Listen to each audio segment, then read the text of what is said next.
On today's Locked On Thunder podcast, the Oklahoma City Thunder drop the New Orleans Pelicans in Paycom South behind Lou Dort's shooting night, Isaiah Hartenstein's double-double, and perhaps the best game from Jalen Williams.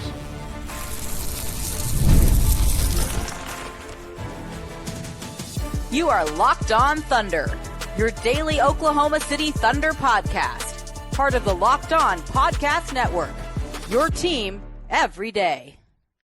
Let's get it going on the Locked On Thunder podcast on the Locked On Podcast Network, your team every day. I am your host, media member, and beat writer for Thunder on SI, Ryland Styles. Follow me on Twitter at Ryland_Styles. Follow the show on Twitter at LOThunderPod. Email the show, LOThunderPod@gmail.com. On today's show, we're diving into the Oklahoma City Thunder dominating the Pelicans for 33 minutes and getting another win, capping off a perfect 3-0 week. Isaiah Hartenstein got another double-double. Jalen Williams had one of his best games, and you also saw Lou Dort shoot the ball well in this one. This is a bonus episode, so we'll see how long we go in this Saturday edition of Locked On Thunder, but subscribe on YouTube and anywhere else you get your podcast from. Tomorrow we'll have Michael Martin on the show to discuss the week ahead, including get you set for a massive game against the Dallas Mavericks in the NBA Cup. What a time, knockout round of the NBA Cup. Now, let's talk Pelicans.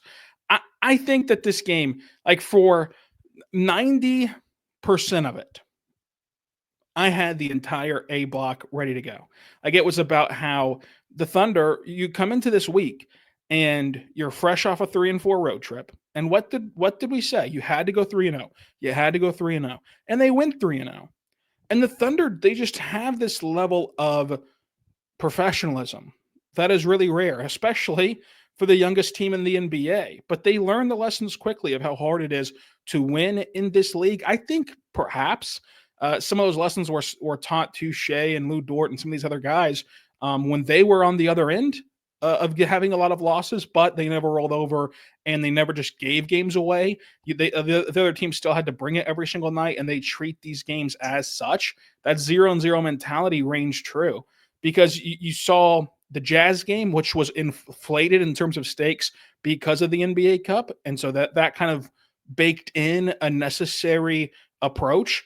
Then you go to Toronto and it's Shai's homecoming, and it's a Raptors team that has more losses than wins and is a real tanking team that has had no bones about hiding it. Like they're publicly just saying how they're tanking, and you still just boat raced them in Toronto. Then you go to the Sleepy Smoothie King Center, which is the most just sad arena in the NBA when it comes to fan support and rowdiness, which you would expect better from the fine people of New Orleans, but it's just a sleepy arena. I mean, you can almost fall asleep sitting in media row because the crowd does not energize you at all. And it's a place that you've dominated, a place that you've had success, and a team that you just have their number. Like the same way that the Mavericks feel comfortable coming into Oklahoma City, the Thunder feel comfortable going into New Orleans. I mean, that is just their building at this point. But it is hard. Like you see it around the NBA all the time. I know that it feels like an oxymoron to say it's an impressive win over New Orleans. But the point being, how many times do you look at the end of the night and you look around the NBA and a top team has lost to a bottom team? The Denver Nuggets just went to Washington and lost. That was the Wizards' first win since October. First win since October. And Jokic had a triple-double and an unbelievable Jokic stat line. It really is like the old Angels, where it was Mike Trout and Shohei both hit 3 homers, never been done since 1939, and the Angels lose 7-5 to the New York Yankees. Like, it's what's happening in Denver right now. It's hard to win in this league, man. It really is. And so for the Thunder to take care of business in dominating fashion, 3 straight games, both 2 of the 3 on the road, that should be applauded. And it is a feather in their cap of them being living proof that 0-0 is not just coach speak. It's not a way to sidestep a question. It is truly an embodiment of who they are. And that is worth noting. You do not just roll out of bed and grow a 30-point lead in the NBA, no matter how bad the team is or how banged up the other team is. And really, this team was healthy. Like, by New Orleans Pelicans standards, that was a healthy team. They, of course, are having a season they cannot wait to forget, which is never a good sign before Christmas. But you had for a half Brandon Ingram back. You had these guys that you want in the fold, and whenever they were at full strength, they were awful. They were disengaged. They didn't care. They were throwing the ball all around the court. And the Thunder were the more physical team. The Thunder tightened the screws and made them pay. And it wasn't until really that Willie Green technical foul that sparked the Pelicans to flip this game on its head, where they became the aggressors. They became the more physical defense, and they really tightened down the screws to the point where the Thunder were just bafflingly bad in the second half. I mean, at one point in this game, they had scored, only 40 points in the second half total, but yet in the first quarter, they scored 35. In the second quarter, they scored 42. And yet, with a minute to go in the fourth, they had scored 40 points total for the half. They end with 42 points total. So again, second quarter, they had 42 points. Third and fourth quarter combined, the Thunder had 42 points. Like, this was just a tale of two halves for this Thunder offense. They often let the shot clock dwindle because they couldn't find creases. They were sloppy with the basketball. This was by far the sloppiest offensive game they have ever played this season, because this season they've rarely had double-digit turnovers. The Thunder, for as much as we're going to talk about their defense creating turnovers, the Thunder had 18 turnovers themselves. It just so happened that the Pelicans had 18 as well. So the Thunder were not crisp at all in the second half, but yet they still win by double figures. They still never gave it the lead up. It was a wire-to-wire win for Oklahoma City. It was started by the 18-5 run, and it carried over the entire way, again, getting up by 30 points at one point in this contest. OKC was a plus 10 on the glass. They were even in the turnover category, but it was still an impressive win for the Thunder to take care of business on the road. 52%, really 53% shooting from the floor, 37% shooting from three, 81% shooting from the free throw line, compared to the Pelicans, who only shot 48% from the floor, a dreadful 29% from three. The Thunder lived inside, 60 points in the paint to 46 of New Orleans.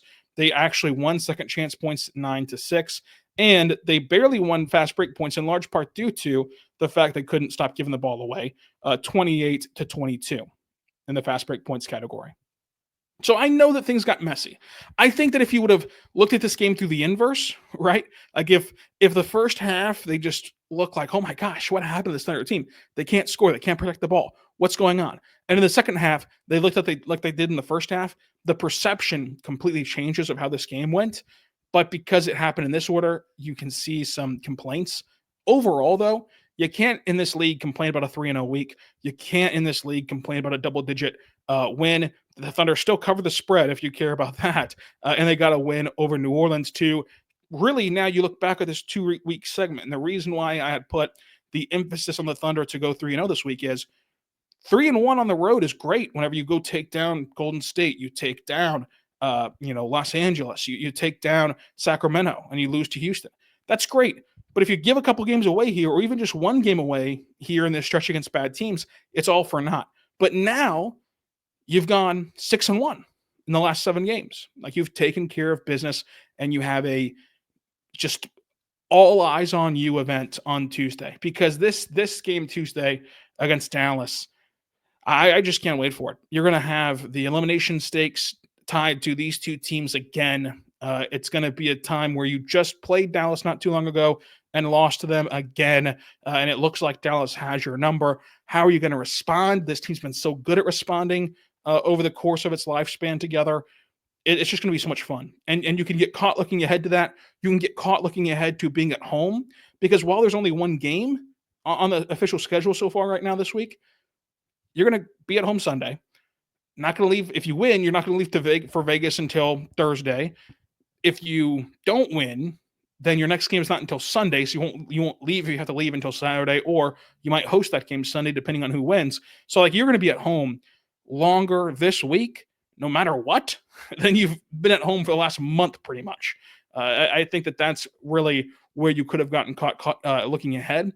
But to the Thunder's credit, they did not, and they really just flew right past the New Orleans Pelicans. Coming up, let's talk J-Dub, let's talk Hartenstein, let's talk this entire game. But first, I want to say right now, our good friends over at Robinhood Gold, go check out Robinhood Gold today, because with Robinhood Gold, you do not need a silver spoon to eat up the financial favors of the 1%. Robinhood Gold allows you to get the rate and perks usually reserved for the high society. Now, the resourceful individual with Robinhood Gold can earn the early and very liberal rate of 4.25% APY on uninvested cash, and get rewarded with a handsome 3% retirement boost on an IRA account contributions. Robinhood Gold provides you the privilege of the high net worth for any net worth. These generous benefits are now available for only $5 a month. The new standard is here with Robinhood Gold. Sign up today at robinhood.com/gold. Terms and conditions apply. For product-specific disclosures, visit robinhood.com/gold. Investing involves risk. Rates may change. Gold membership is offered by Robinhood Gold LLC. We're back on the Lockdown Thunder podcast, on the Lockdown Podcast Network, your teams every day. How about Lou Dort in this game? 4 for 7 from 3, high arcing 3-point shots, 14 points, 2 steals, 1 block. Did have 4 fouls, 5 rebounds as well for Lou Dort, but 4 for 7 shooting with mallet finger. That's really impressive from Lou Dort. And I think that Mark disclosing that injury has really helped put this season in perspective, where you saw this kind of the line graph of his shooting is like huge spike to start the year. Wow, Lou Dort is ultra efficient. And then shooting slump, what's happening to Lou Dort? And in that slump, you saw that he had mallet finger. Now looking back from Mark's disclosure, 2, they got a new tape job, a new splint, and now he's shooting the ball a bit better through injury, but he still, of course, is going to have some off nights just in general, but specifically with an injury. But a nice game from Lou Dort in this one. I thought Jalen Williams had one of his best games, and I know it's going to perhaps be under the radar a bit because it's the Pelicans. He was a plus 18 in his minutes, and he just looked to be in control. Like, he was just the guy in this game that you were looking for, and that you were looking to. The steal on the inbounds pass was one of his 4 steals. That physical tone-setting defense was there from J-Dub. He had 27 points, 6 rebounds, 5 assists, 4 steals, 4 for 9 shooting from 3, 52% shooting from the floor, mid-range magic at times at the end of shot clocks, which had helped to bail out this Thunder offense late in this game when the game bogged down for them. I thought Jalen Williams was really good, really all-around game from him. Of course, he's had prettier numbers, but just the tempo of which he played and the pace and kind of the poise he played on the ball, I thought was good. He did have the 4 turnovers today, but everybody was kicking the ball around a bit for Oklahoma City. Isaiah Hartenstein continues to show you why he's the perfect big man. 12 points, 12 rebounds, 5 assists, and a steal. Hartenstein only missed 3 shots all night. Did not attempt a 3 tonight. He's attempted some this week. Tonight, he did not attempt one at all. But the one play where he just soars in to go get a rebound whenever no Pelican on the floor thought it was going to be a contested board. He soars in and gets it, goes to the ground in one fluid motion, flips the ball on a bounce pass behind, to his hip to AJ Mitchell, who got the N1. Like, that vision, that feel, like that is something that is so rare for a 5-man that Hartenstein has it. And I always think back to Sam Presti's quote about when they signed Hartenstein, and he said, we would have signed him if he was 6'6". If he was 6'7", we'd sign him. Much less that he's 7 feet tall and he's kind of everything you've ever dreamed of. And you kind of laugh that off. It's like, oh yeah, right. Like, they would have signed him at 6'7" and had another wing. Man, he embodies Thunder basketball. Like, how the Thunder want to play, how the Thunder envision themselves is Isaiah Hartenstein.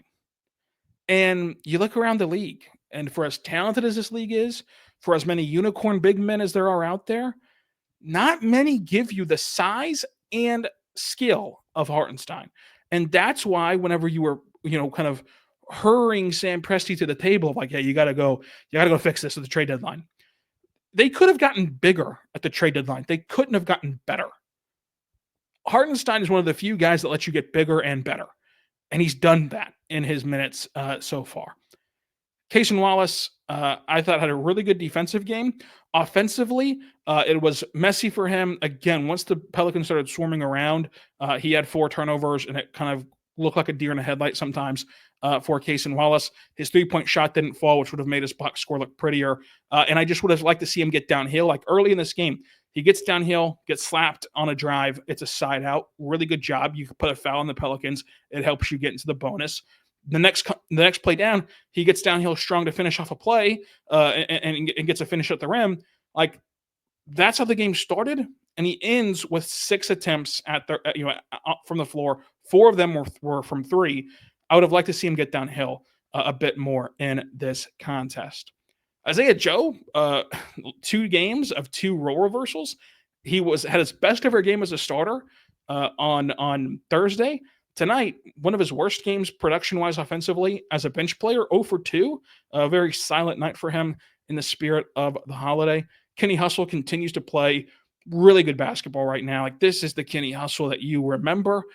This is the Kenny Hustle that you were expecting, and he kind of tailed off at the end of last year. I wonder how much, if at all, that was related to injuries and wear and tear. But he's playing good ball right now. He only had to play 11 minutes because of the way that this game is and was flowing. And you did see him struggle defensively, not like specifically him, but like the team struggled defensively without a big man. Once the Pelicans started to go on their run, protect the ball more, and get inside more.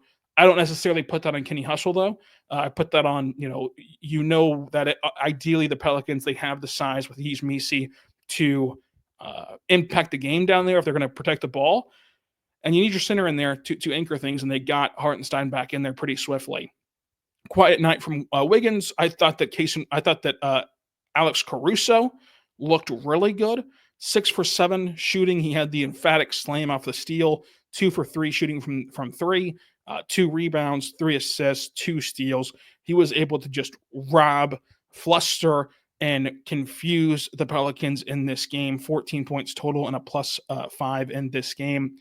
And my guy, AJ Mitchell, one of the better games from AJ Mitchell. He had the and one. He is able to just pump fake guys out of their shoes, which is, fairly surprising for a guy who, isn't a high volume 3-point shooter.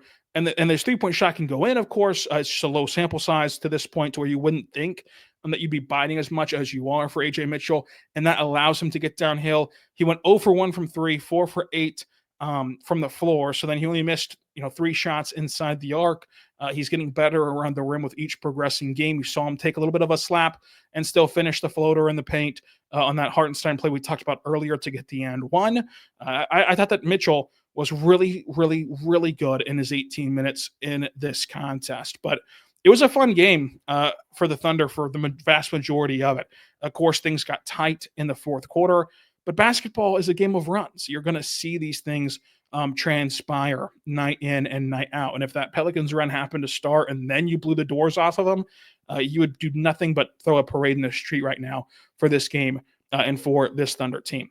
SGA had 31 points, 4 assists, 2 rebounds, 1 for 3 shooting from 3. Did have the uncharacteristic 4 turnovers and shot 55% from the floor. Really, the only thing I think happened to this Thunder offense was they just could not stop turning the ball over. And they could not shake free. Like the Pelicans did a phenomenal job of playing physical without fouling. I mean, they got into the bonus in the fourth quarter, the Thunder did, with 5 to 7 minutes left in the quarter, somewhere in there. And they still rarely took a trip to the free throw line because the Pelicans were so good at sending ball pressure, at blitzing guys off of screens without fouling and with just disruption. Pure disruption, no fouls, getting steals, and climbing back into this contest was the recipe for them. Of course, against Dallas, you need to protect the ball a lot better. You can even argue that you got to have some guys shoot the ball better. Like you got to have better than 1 for 4 from Kaysen, better than 0 for 2 from Joe, better than 0 for 3 from Wiggins. But we'll see. You have a couple days now to sharpen the axe, sharpen the iron, whatever the saying is, before you head over and play Dallas in the Paycom Center. But overall, I thought this week gets another A+. And whenever you get 2 straight A+ weeks, it's why the Thunder are the number 1 team out west. Thank you so much for listening to today's Locked On Thunder podcast. Again, Monday, we'll start your week with Michael Martin. Tuesday, we're going to have something fun to get the cup ready to go and ready to see if the Thunder can make it big in Vegas like Buck Owens. We'll get you set for that. Wednesday, we're going to recap the Mavericks game as always. And then from there, it's a pick your own adventure book.